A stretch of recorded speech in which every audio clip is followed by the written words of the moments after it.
Driverly.com, unlimited drama series. I should have known I was the joke when Alina introduced me to her twin sister at our engagement party and said, "This is Nick. He's not Jake, but he'll do." Everyone laughed, even me, especially me. Because what else do you do when your fiancé compares you to your best friend in front of 50 people? You laugh. You take a sip of your overpriced champagne, and you pretend your stomach didn't just drop through the floor of this ridiculous Boston penthouse. That was 3 months ago. Now I'm standing in my bathroom at 2 in the morning, staring at Alina's phone while she sleeps in our bed, and I'm not laughing anymore. The text is from Jake. Of course it's from Jake. Can't wait to see you tomorrow. Conference room at noon? I'll bring the wine. You bring that thing you do with your tongue. I scroll up. There are hundreds of messages. Thousands, maybe. They go back 2 years. 2 years. We've been married for 18 months. My hands are shaking. I'm a structural engineer. I design buildings that hold up under pressure. I understand load-bearing walls and stress points and how much weight something can take before it collapses. But I never calculated this. I never ran the numbers on how much betrayal a marriage could handle. Turns out, it's less than I thought. I take screenshots, every single message, every photo, every dirty detail. There are a lot of dirty details. Alina and Jake have been creative. They've used my house, my bed, my office, apparently, during the Christmas party when I was stuck in traffic. I'm methodical about it. That's my training.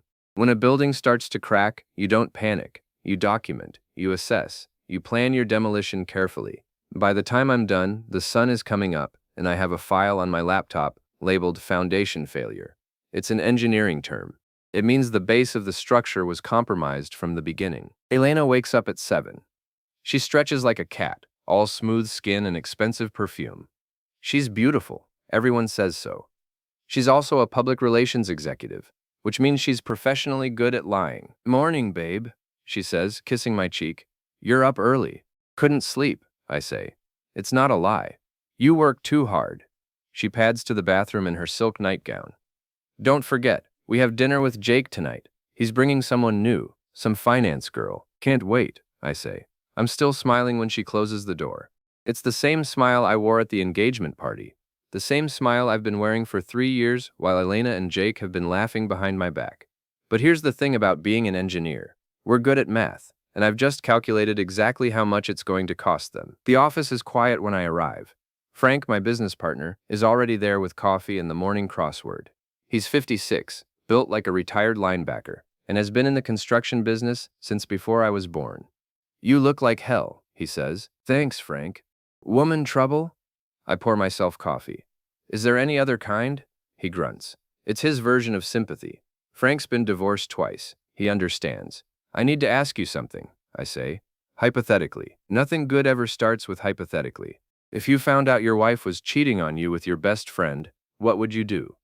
Frank puts down his pencil. "This hypothetical?" "Very." He studies me for a long moment. "I'd make sure I had evidence. Then I'd make sure everyone knew what they did. Then I'd make sure they regretted it for the rest of their miserable lives." He picks up his pencil again. "Hypothetically. That's what I thought. You need help? Maybe. You got it." He doesn't ask for details. That's why I like Frank. My phone buzzes. It's Elena. "Don't forget. Dinner at 7. Jake's place. Wear something nice." I text back. "Wouldn't miss it." Gaidamusen Semide. Jake's apartment is everything mine isn't. Floor-to-ceiling windows overlooking the harbor. Furniture that costs more than my truck. Art on the walls that I'm pretty sure is supposed to mean something. Jake himself is at the door in designer jeans and a shirt that probably cost $300. He's got that ex-football player build. 6'2", broad shoulders, perfect teeth. He's been coasting on his looks and his college glory days for 15 years. "Nick, come in, man." He pulls me into a hug. I can smell his cologne. It's the same cologne I've been smelling on Elena's clothes for 2 years. I hug him back. I even pat his shoulder. "Good to see you, Jake." Elena's already inside, laughing with Jake's new girlfriend. Her name is Madison. She's 26, blonde, and works in Jake's finance firm. She has no idea what she's walked into. "Nick!" Elena kisses me. I taste wine on her lips. Madison was just telling me about her Pilates studio. "It's not mine," Madison says quickly. "I just go there. I'm actually in wealth management." "That's great," I say. I mean it.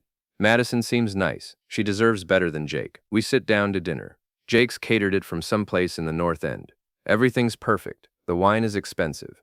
The conversation is light. Elena and Jake are careful not to look at each other too much, but I catch it. The little glances, the inside jokes, the way Jake's hand brushes Elena's when he reaches for the bread.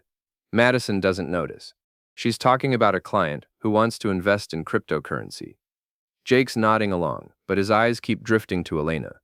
So Nick, Jake says during dessert, how's that project in Cambridge going? The one with the unstable foundation? Fixed it, I say. Turned out the problem was deeper than we thought. Had to tear out everything and start from scratch. That's expensive. Worth it. You can't build on a bad foundation. Eventually the whole thing collapses. Elena's looking at me now. Really looking. She's smart enough to know when I'm making a point.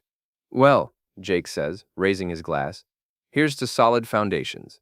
To solid foundations, I echo. We all drink. Even Elena, though her hand shakes a little. Novgorod. In the car on the way home, Elena's quiet.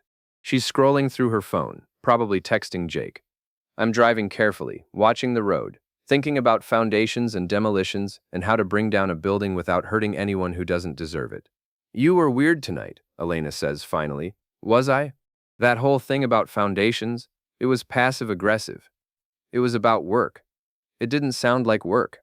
I pull into our driveway. Our house is small compared to Jake's apartment. I bought it 5 years ago, before I met Elena. It's got good bones, though. Solid construction. Built to last. Elena, I say, turning off the engine, if you had to choose between me and Jake, who would you pick? She laughs. What kind of question is that? A simple one. Nick, you're being ridiculous. Just answer the question. She's not laughing anymore. I married you, didn't I? That's not an answer. It's the only answer you're getting. She gets out of the car and slams the door. I sit there for a minute, watching her walk into the house. She's right. She did marry me, but she's been sleeping with Jake since before the wedding. I have the texts to prove it. I also have a plan. The next morning I call Cassie. Cassie is Elena's twin sister. They're identical in the way that makes people do double takes, but that's where the similarity ends. Elena is polished and ambitious and always performing. Cassie is an art teacher who wears paint-stained jeans and doesn't own a hairdryer. Nick? She sounds surprised. I've never called her before. Elena doesn't like us talking. She says Cassie is too honest. I need to talk to you, I say, in person, today. Is everything okay? No. There's a pause. Where? The coffee shop on Newbury. 1 hour. I'll be there. No even the low window. Cassie shows up in a flannel shirt and ripped jeans, her hair in a messy bun. She looks like Elena, if Elena had never learned to care what people thought. It's not a bad look. What's wrong? She asks, sliding into the booth across from me. I hand her my phone. I've queued up a selection of the texts, just enough to make the point. She reads. Her face goes pale, then red, then pale again. That son of a bitch, she says. Which one? Both of them. She hands back the phone. How long have you known? 3 days. What are you going to do? I'm going to make them regret it. I need your help. She leans back. Why me? Because you told me at the engagement party that Elena couldn't be faithful. Because you're the only person in her family who sees through her. And because you're the only one I trust. Cassie studies me. She has Elena's eyes, but they're different somehow. Warmer, more real, more real. What do you need? Nasht. I need you to date me. Nasht. She chokes on her coffee. Excuse me? Not for real. Just publicly. I need Elena to see that I've moved on. I need her to know that she's replaceable. Nick, that's cruel? Manipulative? Yeah. Welcome to my world. She's quiet for a long time. This is going to get messy. It already is messy. I'm just cleaning it up. And you think...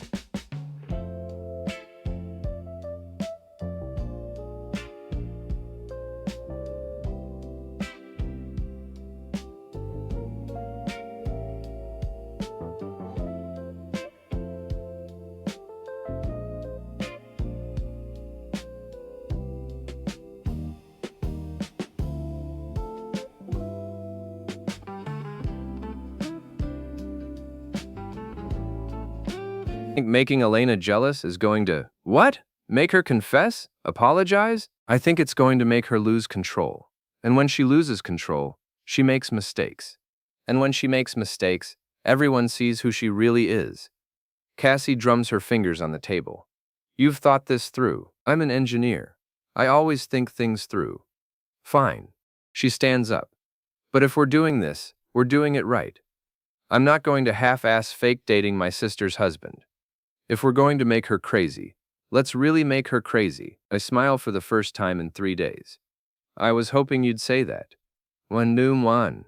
One noon doon. We start small. Coffee dates. Lunch. A movie.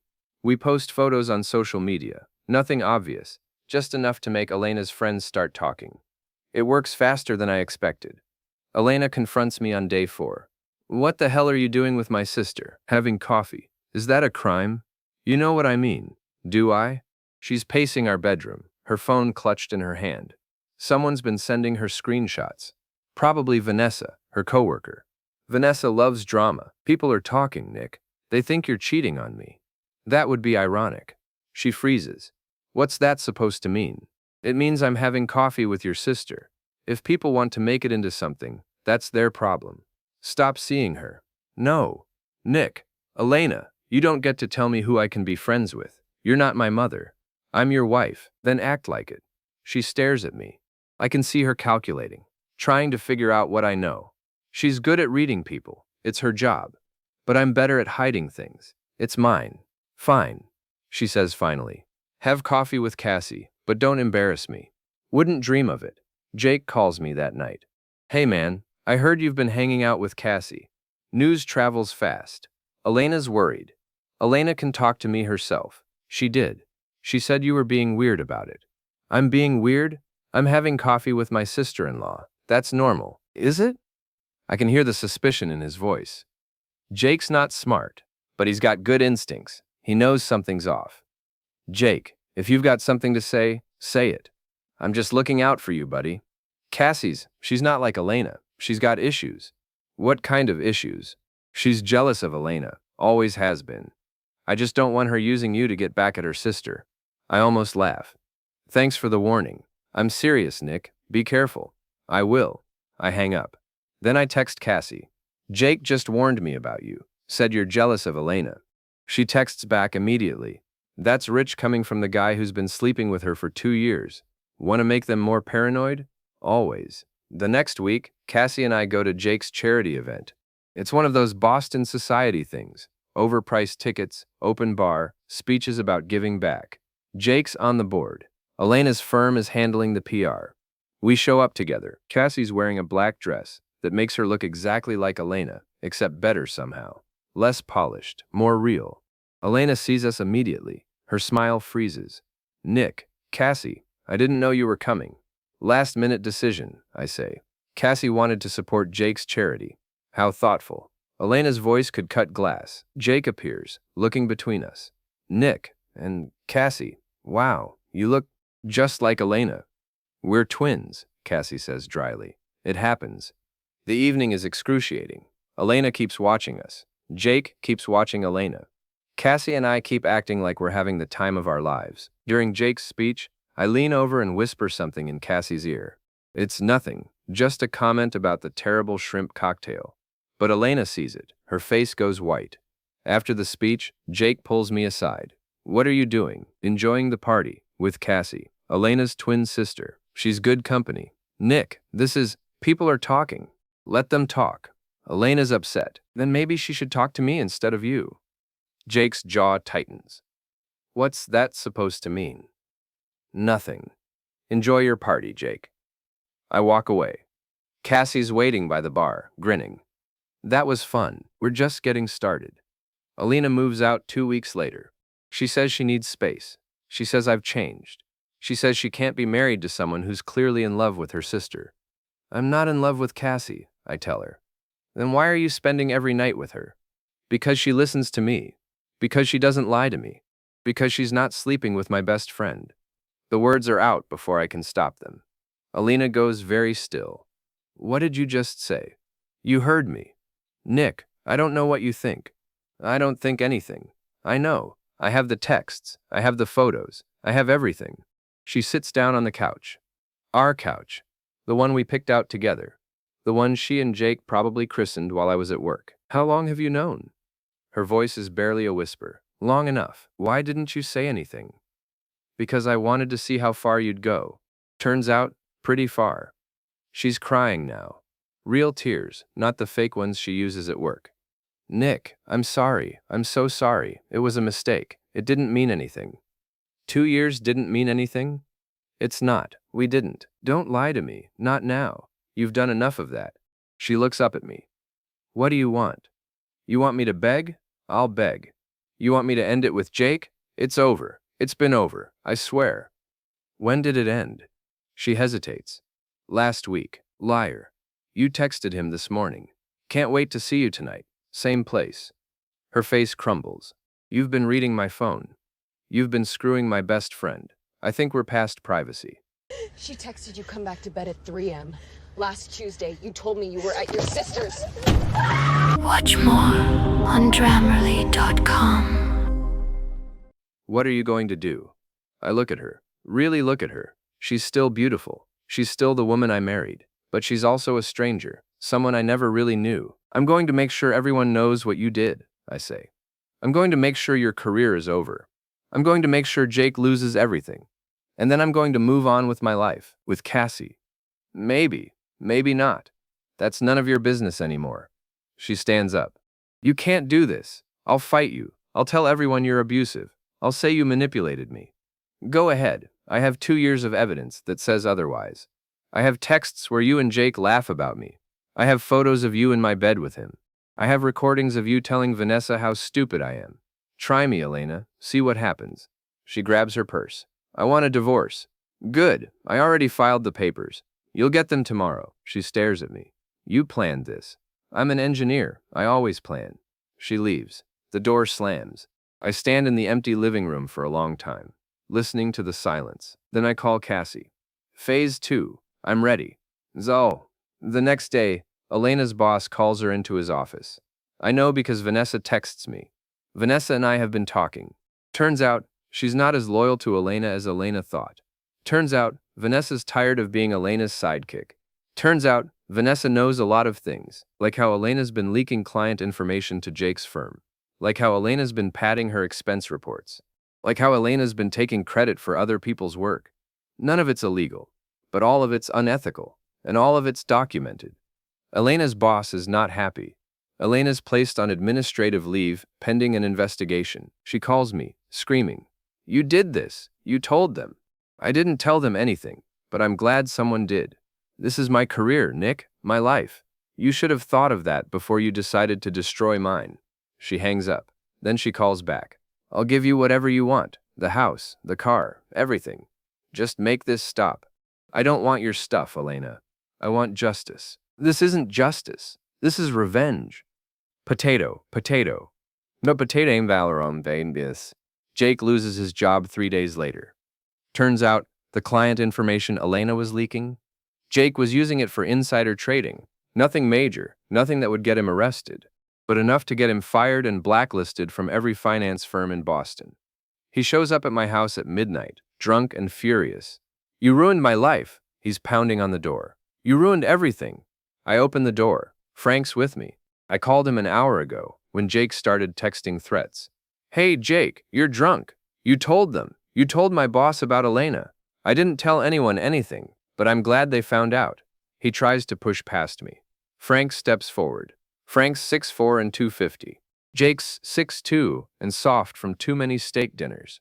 You want to come in here? Frank says quietly. You want to try that? Jake backs up. This isn't over. Yeah, it is. Go home, Jake. Sleep it off. And don't come back here. Jake stumbles away. I watch him get in his car. I should probably stop him from driving drunk, but I don't. I'm not that nice anymore.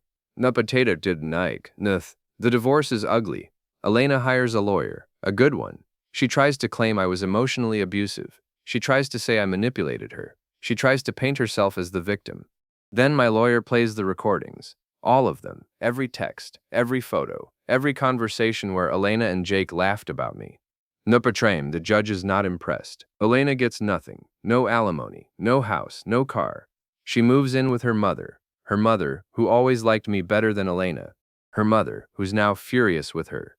Jake moves to New York. He gets a job at a smaller firm, a much smaller firm. His new apartment is a studio in Queens. His new girlfriend is named Brenda and works at Starbucks. She's nice. She's also 20 years younger than him and has no idea who he used to be. Vanessa gets promoted. She's running Elena's old department now. She sends me a thank you card. I frame it. Yes, you know it then. But somewhere along the way, it becomes real. We're having dinner at her place. She's a terrible cook, but I don't care. And she says, we could stop now. You've won. Elena's destroyed. Jake's gone. You could move on. Mienza Mirzi stored. Jake's gone. You could move on. Mienza Mirzi stamalao. I want to know if this is real, or if I'm just part of your revenge plan. You were part of the plan, I admit, at first, but not anymore. When did it change? When you called Jake a mediocre trust fund baby with the personality of a wet sock. That's when I knew you were special. She laughs. That's the most romantic thing anyone's ever said to me. Yids, I'm an engineer. Romance isn't my strong suit. Yids, what is your strong suit? Structural integrity, load-bearing walls, making sure things don't fall apart. And revenge, apparently. That too, she kisses me. It's different from kissing Elena. It's real. It's honest. It's everything Elena never was.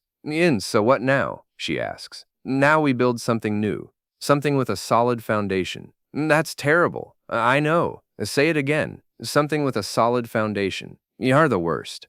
I know. Yids, we kiss again. Outside, it's starting to snow. Boston in winter is brutal, but I don't mind. I've survived worse. Yids, 6 months later, Elena tries to make a comeback. She's got a new job at a smaller PR firm. She's dating someone new, some lawyer from Cambridge. She's been posting on social media about fresh starts and second chances. I ignore it. I've moved on. Cassie and I are living together now. Frank's teaching her about construction. She's teaching me about art. It's nice. It's normal. It's everything I wanted with Elena, but never had. Then Jake comes back to Boston. He shows up at my office on a Tuesday afternoon. He's lost weight. His suit is off the rack. He looks like a man who's been beaten down by life. Nick, he says. Can we talk? Frank's ready to throw him out, but I wave him off. 5 minutes. We go to my office. Jake sits down. He looks around, at my blueprints, my awards, my photos of Cassie. You're doing well, he says. I am. I'm happy for you. No, you're not. He laughs. It's bitter. No, I'm not, but I'm trying to be. What do you want, Jake? I want to apologize. I lean back in my chair. Okay, apologize. I'm sorry, for everything, for Elena, for betraying you, for being a terrible friend. I'm sorry. Okay. That's it? Just okay? What do you want me to say? That I forgive you? I don't. That we can be friends again? We can't. You destroyed that. You and Elena both. I know. I wanted you to know that I regret it. Every day. I lost my job. I lost my friends. I lost everything. Good. He flinches. You really hate me. I really do. Fair enough. He stands up. For what it's worth, Cassie's better than Elena. She always was. I know. He leaves. Frank comes in a minute later. You okay? Yeah. You think he meant it? The apology? Probably, but it doesn't matter. Some things you can't apologize for. Amen to that. You afiyun. Elena shows up 2 weeks later. She's waiting outside my house when I get home from work. She's in her car, watching. I park and walk over. What do you want? To talk. We have nothing to talk about. Please, Nick, 5 minutes. I sigh. Fine, 5 minutes. We sit in her car. It's new. A lease, probably. She can't afford to buy anymore. I'm sorry, she says. Jake already apologized. I didn't forgive him either. I'm not asking for forgiveness. I'm asking for closure. Closure. I need to know why. Why you went so far. Why you destroyed my career. Why you took everything from me. I look at her. She's still beautiful.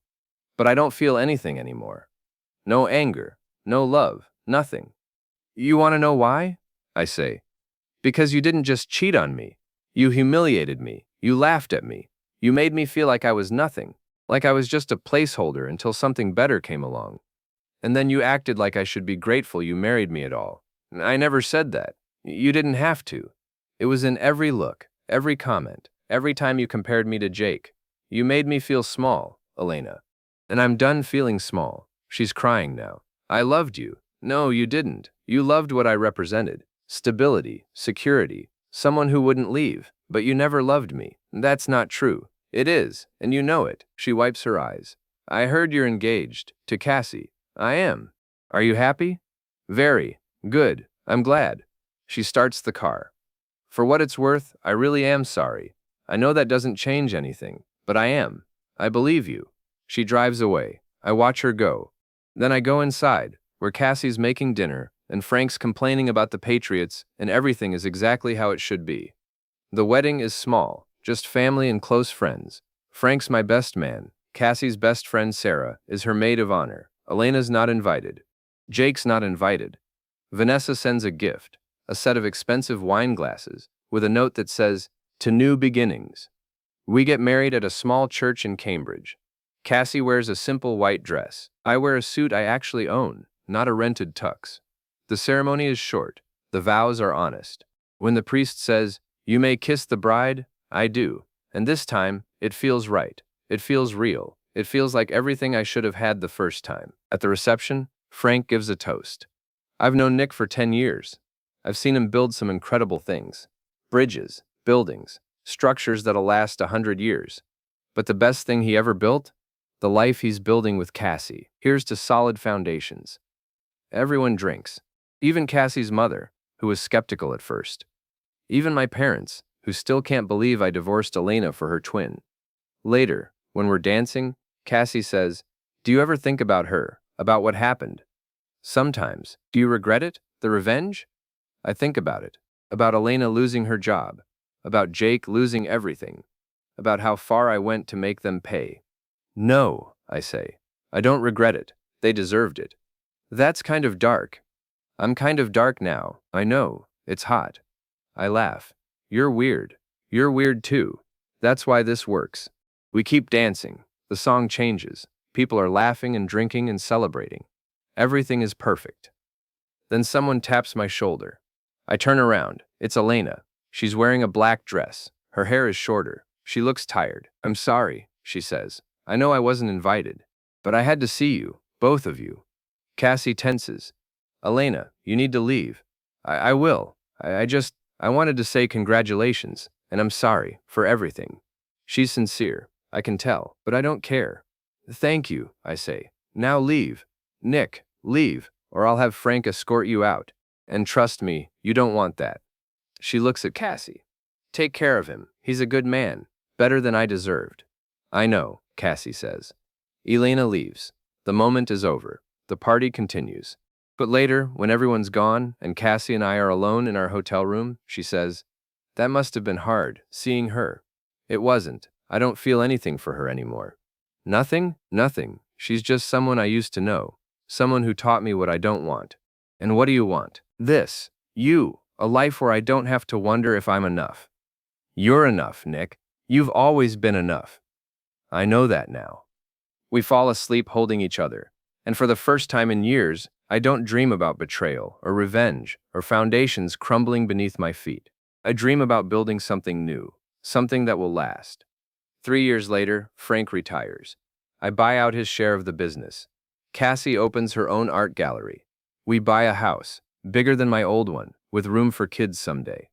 Elena's still in Boston. She's remarried. Some accountant from Brookline. They seem happy. I see her sometimes at events. We nod. We don't talk. Jake moved to California. I heard he's in real estate now. I heard he's doing okay. I don't care. Vanessa's still at the PR firm. She's the VP now. She sends us Christmas cards. Life moves on. One day, I'm at a construction site when my phone rings. It's an unknown number. "Hello? Nick? It's Jake." I almost hang up, but something stops me. "What do you want?" "I'm in town. I was wondering if we could get coffee. I know it's been years. I know you probably don't want to see me. But I'd like to try, to make amends." I think about it, about everything that happened, about how much I hated him, about how much energy I spent destroying him. "No," I say. "No? I don't want coffee. I don't want to make amends. I don't want anything from you. We're done, Jake. We've been done for years. I understand. I just thought, you thought wrong. Don't call again." I hang up. Frank's watching me. "Jake? Yeah. You okay?" "Yeah, I'm good." And I am, because I learned something from all of this. I learned that revenge isn't about making someone suffer. It's about making sure they can never hurt you again. It's about building walls so high and so strong that nothing can get through. It's about solid foundations. Elena destroyed me once. Jake destroyed me once. But I rebuilt. I came back stronger. And now I'm untouchable. I go home that night. Cassie's in the kitchen, painting. She's got paint in her hair and on her shirt. She's beautiful. How was work? She asks. Good. Jake called. She looks up. What did he want? Coffee. Amends. I said no. Good. Yeah. She goes back to painting. I pour myself a drink.